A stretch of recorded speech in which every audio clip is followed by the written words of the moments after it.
Hello there, it's Debbie Debickus here and welcome to today's consult. Today's consult is a very interesting topic, and what I mean by that is many people might come and see me and say, I'm a bit lost, I don't know my purpose in life, I don't know where I'm going, I don't even know why I'm here. So let's just lump that all into one category or one heading, and that is, what's your sense of purpose? What's my sense of purpose? And the clients that come and see me wanting to find out what their sense of purpose is. And something that all these clients have in common when they come to me and exactly say that, they say, I'm just lost. And that is that they are all lost. And when they feel lost, they have a very dull feeling inside, a very bleak look on life. And very rarely do they look at their achievements. And I'll give you a couple of examples with what I'm talking about, and hopefully you can understand, and many of you may relate to this. And the best way that I can describe it is transitional times in our lives, or transitional journeys. Because as children, we, hopefully we're happy-go-lucky in love and adventurous, and confident kids sail through life a lot easier than people that are perhaps emotionally not so lucky. They haven't had that emotional, healthy foundation. So we have these childhood years, and when we're about 10, 11, 12, going into teenage and adult years, I look on that as some children may go through behaviours that they want to change. So their parents will bring them to see me. And they'll say, Joe doesn't know where he's going in life. He doesn't know what he wants to study at school. He doesn't know, he's no motivation. Or they may say, here's my daughter, Catherine. And she's 12, 13, she started emotional eating or self-harming, or she's just started to not go out anymore. She's fallen behind in school. Or it might be, Charlie was really good at football and really good at soccer, but now that he's 14, 15, he just doesn't want to do it anymore. What there's a commonality there is when people reach 10, 11, 12, they're kind of lost. They don't know what they want. They don't know what they don't want. That's a transitional stage in their life. And I work with them to find out what they want to do and what's holding them back. And then we work backwards. What beliefs are being triggered? What negative thoughts are holding them back from reaching where they want to reach in school? Motivation, focus, ridding of bad habits. And that's one transitional journey from the kiddie that believes in Santa Claus to the young child that's becoming teenager, becoming young adult, becoming student, etc.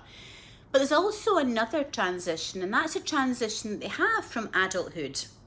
And they can be 20, 30, 40, 50, 15. It's more a maturity level of age rather than a number in years they've been living for. So when people get to their adult years, moving on to the prime years, that's a transition. And many of my clients will come to me and say, I don't know what to do now. I don't know where I'm going. I'm lost. Why am I even here? What's God's purpose for me? What's my journey? What's my sense of purpose? Am I growing? Is this it? And I go, okay, that's another transition in their life. They're transitioning from their adult years to the prime years. An example of this could be, children have all left home, married, went on to college, or perhaps a marriage has ended. Or perhaps a new relationship is beginning. Or perhaps they're retiring. Or perhaps they're moving house.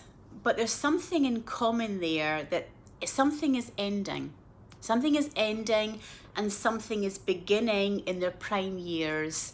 The prime years being the years for themselves. And that's a difficult one. People lose their identity of what they've lived. I'm a mum. I'm a businesswoman. I'm a storekeeper. I'm a worker. My identity is what I've worked as, what I've done, what I've been needed to do. Wife, mother, career. And that's changing. And that's sometimes a negative if you have got low self-esteem and you've been used to doing so much for other people and not yourself. You would think people would be happy and confident and so excited, but they're not. Clients that come and see me and say, I'm just lost. So in my world, a sense of purpose comes in transitioning times in our lives. And I'll look at each transition, no matter what transition they're going through. Child to teenager to adult, adult to mature adult, to retiree, to grandma, to prime years, whatever it is. And there's something that they all have in common. And that is how they view themselves. What is their worth? What are they worthy of prioritizing? What are they worthy of feeling? And is it excitement? Is it happiness? Is it joy? Is it peace, love, happiness, adventure? Because I believe that we're all born that way. But things happen in our life that keeps us busy, keeps us distracting, and keeps us robotic, doing what we perceive we're meant to do, quote, with the hat we're wearing. And then bang, crash, the hats are off. And we've got to look at ourselves. And that can be a lonely feeling, a lost feeling. And I work with clients to regain their power, to go back to that version of themselves who were born to be, happy within themselves, joyful within themselves, excited, it's their time in life, whoopee. So grow and progress in life, putting yourself as priority. And that doesn't mean work, work, work. It can be re-educating yourself, learning a new language, going back to school to learn anything you want to, going back to a hobby, knitting, gardening, planting, or opening your business, doing something for you, not because you need to, not because you're expected to, but because you want to. There's a difference. And that allows you to live your own sense of self for yourself and enjoy the ride. I can help you do that. If anyone can relate to that and have kind of lost their way along the journey of life and want to get back on that journey, that road, that path, but by putting you first in a healthy, selfish way, please call me. You can get in touch with me through my contact page right now, or you can email me at debbiedubikis@gmail.com. Sorry, debbiedubikis@gmail.com. Thank you. Bye.